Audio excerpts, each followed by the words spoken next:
नमस्कार, दिन भर की बड़ी खबरों में आपका स्वागत है। मैं हूं शिवानी। आज की खबरों में बात होगी, राज्यसभा में ईरान इस्राइल पर मोदी के बयान ने चौंकाया, विदेश नीति पर राहुल ने खोली पोल की, वही चुनाव आयोग की सीक्रेट फाइल लीक, ज्ञानेश और बीजेपी खेमे में मची खलबली की, और ईडी पड़ी थी पीछे इसीलिए देना पड़ा इस्तीफा। धनखड़ पर सांसद की किताब में चौंकाने वाला खुलासा की, साथ ही अभी से नीतीश कुमार का आलम खत्म, दिखने लगी झल्लाहट, क्या जागेगी आत्मा की। और खबर के अंत में बात होगी, हिजबुल्लाह ने इस्राइल पर दागी 5 मिसाइलें, पीछे हटने को तैयार नहीं ईरान की। इसी के साथ आज दिन भर की सभी बड़ी और प्रमुख खबरों को जानेंगे विस्तार से। उससे पहले एक नजर सुर्खियों पर। मुझे मारना है तो AK-47 से 200 गोलियां चलानी होगी, यति नरसिंहानंद बोले। सलीम वास्तिक की तरह कोई गला नहीं काट सकता। बढ़ैया के मंदिर पहुंचे अनंत सिंह समर्थकों ने खोला जूता, मोकामा में सूरजभान को दी चुनौती। 100 किलोमीटर में 100 से ज्यादा बार लैंड क्रूजर से उतरे बाहुबली। केरल कांग्रेस प्रभारी सचिन पायलट ने भाजपा को घेरा, कहा LDF की वापसी में मदद कर रही है पार्टी। युद्ध हम पर थोपा गया, ये हमारे अस्तित्व की लड़ाई। पश्चिम एशिया संकट पर ईरान के महावाणिज्य दूत का बड़ा बयान। सुप्रीम कोर्ट में ईडी बना ममता सरकार, ईडी के अफसरों पर लगे गंभीर आरोप। सुनवाई के दौरान अदालत ने पूछे तीखे सवाल। सीएम ममता ने बीजेपी पर चुनाव आयोग पर दबाव का आरोप लगाया, समझिए केरल के पैरावूट सीट का समीकरण। मोदी बोले, ईरान जंग जारी रही तो गंभीर नतीजे होंगे, आने वाला समय देश की सबसे बड़ी परीक्षा लेगा, टीम इंडिया की तरह काम करना होगा। रंधावा को अंतिम विदाई, थोड़ी ही देर में संस्कार, लाल पगड़ी पहनाई गई, पत्नी एक टक देखती रही। लालजीत भुल्लर का विभाग हरपाल चीमा को दिया गया। किम जोंग बोले, परमाणु हथियार रखने का फैसला सही था, ईरान पर वार ने हमें सच साबित किया, जीत मजबूत ताकत से तय होती है। केवल हिंदू और बौद्ध सिख ही अनुसूचित जाति का दावा कर सकते हैं, सुप्रीम कोर्ट का फैसला। धर्म बदला तो अनुसूचित जाति का दर्जा भी खत्म हो जाता है। 2029 चुनाव से पहले लागू होगा 33% महिला आरक्षण, लोकसभा सीटें बढ़कर 816 होंगी, महिला सांसदों की संख्या 273 पर पहुंचेगी। लोकसभा अध्यक्ष ने मंजूर किया कांग्रेस सांसद का इस्तीफा, असम में भाजपा से लड़ रहे हैं विधानसभा का चुनाव। कांग्रेस ने ट्रांसजेंडर विधेयक का किया विरोध, राहुल गांधी बोले, यह संवैधानिक अधिकारों पर सीधा वार। जया प्रदा विधानसभा चुनाव लड़ेंगी या संगठन में दिखेंगी, भाजपा के 2 बड़े चेहरों से मिली, प्रदेश अध्यक्ष से लंबी बातचीत हुई, अपर्णा ने लगाया गले। मुख्यमंत्री विजयन ने माकपा कार्यकर्ता को लगाई फटकार, कहा सार्वजनिक कार्यक्रम में शिष्टाचार जरूरी। हुमायूं कबीर और मुस्लिम दलों ने दे दी ममता बनर्जी को टेंशन, 114 सीटों पर बदल सकते हैं समीकरण। 37 को नोटिस देकर 42 अवैध मकान तोड़ दिए गए, अंबिकापुर मेडिकल कॉलेज की जमीन पर था कब्जा, महिलाएं बोली, बच्चे लेकर कहां जाएंगे हम। चलिए जानते हैं बड़ी और प्रमुख खबरों को विस्तार से। उससे पहले वीडियो को लाइक करें, साथ ही आपसे रिक्वेस्ट, खबरों को आखिर तक देखना ना भूलें। मोदी बोले, ईरान जंग जारी रही तो गंभीर नतीजे होंगे, राहुल बोले, ट्रंप को सब पता होता है मोदी कब क्या करेंगे। बता दें कि प्रधानमंत्री नरेंद्र मोदी पश्चिम एशिया के हालात पर राज्यसभा में आज 21 मिनट तक बोले।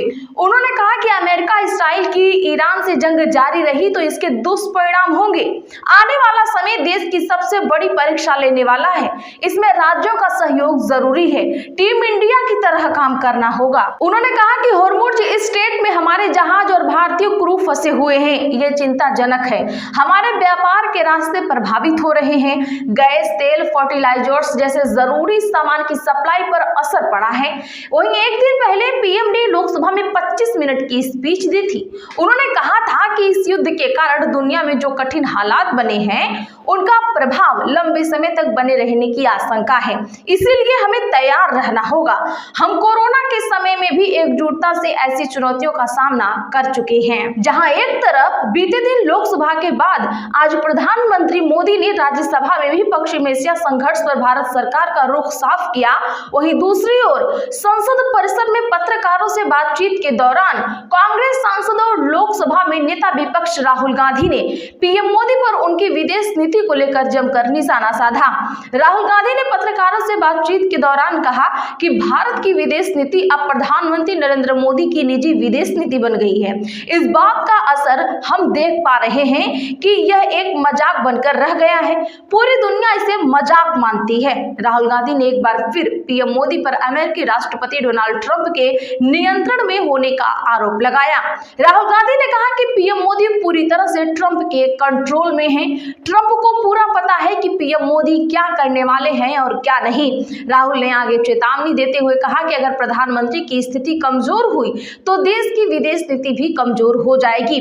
उन्होंने निशाना साधते हुए कहा कि अमेरिका के साथ व्यापार समझौता कर लिया, कल संसद में बेतुका भाषण दे दिया, इससे भारत के प्रधानमंत्री के रूप में कोई ठोस रुख नहीं दिखाई दिया। ज्ञानेश कुमार पर लाल हुई ममता बनर्जी, बोली पर्दे के पीछे से संस्थाओं पर बीजेपी का कंट्रोल। दरअसल पश्चिम बंगाल की मुख्यमंत्री ममता बनर्जी ने सरकारी संस्थाओं को पर्दे के पीछे से भारतीय जनता पार्टी कंट्रोल करती है, ऐसा कहा। उन्होंने कहा कि इलेक्शन कमीशन के लेटर पर लगी बीजेपी की मुहर ने ये बात पूरी तरह साबित कर दी है। बनर्जी ने उत्तरी बंगाल के बागडोगरा जाने से पहले एयरपोर्ट पर ये बातें कही। उधर तमिलनाडु में ऑल इंडिया अन्ना द्रविड़ मुनेत्र कगजम के पदाधिकारियों के खिलाफ मैदुरै के थिरुमंगलम के पास चुनाव प्रचार में नाबालिगों को शामिल करने के आरोप में मामला दर्ज किया गया है। साथ ही एसआईआर सप्लीमेंट्री लिस्ट के संबंध में पश्चिम बंगाल के मुख्य निर्वाचन अधिकारी मनोज कुमार अग्रवाल ने कहा, हमने कल प्रेस कॉन्फ्रेंस में यह बात स्पष्ट कर दी थी, लेकिन मैं फिर से कह रहा हूं कि हमारा काम केवल सप्लीमेंट्री लिस्ट प्रकाशित करना है। न्याय अधिकारियों की ओर से जो लिस्ट हमें मिलेगी हम केवल उसी को प्रकाशित करेंगे। वहीं असम से एक चौंकाने वाली खबर सामने आई है। असम चुनाव आयोग ने बताया कि असम विधानसभा चुनावों के लिए कांग्रेस के 3 उम्मीदवारों और 15 अन्य के नामांकन रद्द कर दिए गए हैं। वहीं तमिलनाडु विधानसभा चुनाव को लेकर अग्नि न्यूज सर्विस ने आज प्री पोल सर्वे जारी किया। इसमें फिर से डीएमके सरकार बनाने का दावा किया गया है। सर्वे के अनुसार डीएमके गठबंधन 44.9% वोट शेयर के साथ 234 में से 180 सीटें जीत सकता है। विपक्षी एआईएडीएमके गठबंधन को 54 सीटें मिलने का अनुमान है। इसका वोट शेयर करीब 38.5% बताया गया है। तमिलगांव वेत्री कगजम को 9.7% वोट शेयर मिल सकता है। सर्वे में कहा गया है कि टीवी के चीफ पेरम्बूर सीट से चुनाव हार सकते हैं। मौजूदा मुख्यमंत्री एमके स्टालिन का मुख्यमंत्री पद के लिए सबसे ज्यादा प्रभाव है। जगदीप धनखड़ ने ईडी के दबाव में दिया था इस्तीफा। सांसद की किताब में पूर्व उपराष्ट्रपति को लेकर बड़ा दावा। जी हां दर्शकों, बता दें कि शिवसेना सांसद संजय राउत ने अपनी नई किताब अनलाइकली पैराडाइज में एक देश के पूर्व उपराष्ट्रपति जगदीप धनखड़ को लेकर बड़ा दावा किया है। राउत ने दावा किया है कि धनखड़ ने पिछले साल ईडी के दबाव में इस्तीफा दिया था। धनखड़ ने अपनी इस किताब में अन्य कई विवादित दावे भी किए हैं। बता दें आपको कि यह किताब उन्होंने जेल में रहते हुए लिखी थी। यह किताब 2025 में मराठी भाषा में छपी थी और अब इसके अंग्रेजी अनुवाद का आज विमोचन हुआ है। किताब में दावा किया गया है कि पूर्व उपराष्ट्रपति जगदीप धनखड़ ने 2025 में ईडी के दबाव में आकर पद से इस्तीफा देने का फैसला लिया। राउत के मुताबिक धनखड़ पर यह दबाव इसीलिए बनाया गया क्योंकि धनखड़ मोदी सरकार के खिलाफ स्वतंत्र राजनीतिक कदम उठा रहे थे। किताब में कहा गया है कि उस समय यह अफवाह भी थी कि धनखड़ और उनकी पत्नी ने जयपुर का अपना घर बेचकर कुछ रकम विदेश भेज दी है। इसी आधार पर ईडी ने उनके खिलाफ अन्य जांच एजेंसियों के साथ मिलकर एक फाइल तैयार की थी। राउत के अनुसार जब धनखड़ के स्वतंत्र राजनीतिक कदमों की चर्चा बढ़ी तो ईडी ने उन्हें यह फाइल दिखाकर इस्तीफा देने का दबाव बनाया। दावे के मुताबिक शुरुआत में जगदीप धनखड़ ने इससे इनकार किया, लेकिन इसके बाद जांच का दबाव और भी बढ़ा दिया गया, जिससे वह असहज नजर आने लगे। गौरतलब है कि धनखड़ ने स्वास्थ्य कार्डों का हवाला देते हुए बीते 21 जुलाई को उपराष्ट्रपति पद से इस्तीफा दे दिया था। ईरान में गैस प्लांट और पाइपलाइन पर हुआ वार, हिजबुल्लाह का 5 इजरायली ठिकानों पर मिसाइल अटैक। जी हां, बता दें कि अमेरिका, इजराइल और ईरान जंग का आज 25वां दिन है। ईरान में आज कई जगह एनर्जी इंफ्रास्ट्रक्चर पर वार हुआ है। मीडिया रिपोर्ट्स के मुताबिक ईरान के इस्फहान शहर में गैस प्लांट और गैस कंट्रोल स्टेशन को निशाना बनाया गया। इसके अलावा खुर्रम शहर के पावर प्लांट और उसकी गैस पाइपलाइन पर भी वार हुआ है। वहीं लेबनान में ईरान समर्थक उग्रवादी संगठन हिजबुल्लाह ने आज इसराइल के 5 ठिकानों पर मिसाइल और ड्रोन अटैक किया। हिजबुल्लाह ने बताया कि उसने इजरायली सैनिकों की एक छावनी, रडार और तोपखाने को निशाना बनाया। ट्रंप ने कहा कि अमेरिका और ईरान के बीच हालिया बातचीत के बाद 15 मुद्दों पर सहमति बनी है। इन मुद्दों की पूरी लिस्ट सार्वजनिक नहीं की गई है। ट्रंप ने हमले 5 दिन के लिए टाल दिए हैं और होर्मुज खोलने के लिए 48 घंटे की चेतावनी दी थी। अब इस पर ईरान के विदेश मंत्रालय ने कहा कि तेहरान और वाशिंगटन के बीच कोई बातचीत नहीं हो रही है। वहीं पाकिस्तान, मिस्र और तुर्की के साथ मिलकर ईरान और अमेरिका के बीच मध्यस्थता की कोशिश कर रहा है। पाकिस्तान अखबार डॉन की रिपोर्ट के मुताबिक पाकिस्तानी सेना प्रमुख आसिम मुनीर ने बीते दिन अमेरिका के राष्ट्रपति डोनाल्ड ट्रंप से बातचीत की थी। केजरीवाल बोले, मोदी बतौर पीएम 2026 पूरा नहीं कर पाएंगे। मोदी और शाह का साम्राज्य होने वाला है खत्म। जी हां दर्शकों, बता दें कि दिल्ली के पूर्व सीएम और आप के प्रमुख अरविंद केजरीवाल ने आज कहा कि नरेंद्र मोदी प्रधानमंत्री के तौर पर 2026 पूरा नहीं कर पाएंगे। मेरा दिल और राजनीतिक समझ कहती है कि मोदी और अमित शाह जाने वाले हैं। केजरीवाल ने कहा कि मोदी जी की पॉपुलैरिटी आज पाताल लोक पहुंच चुकी है, उनका साम्राज्य जाने वाला है।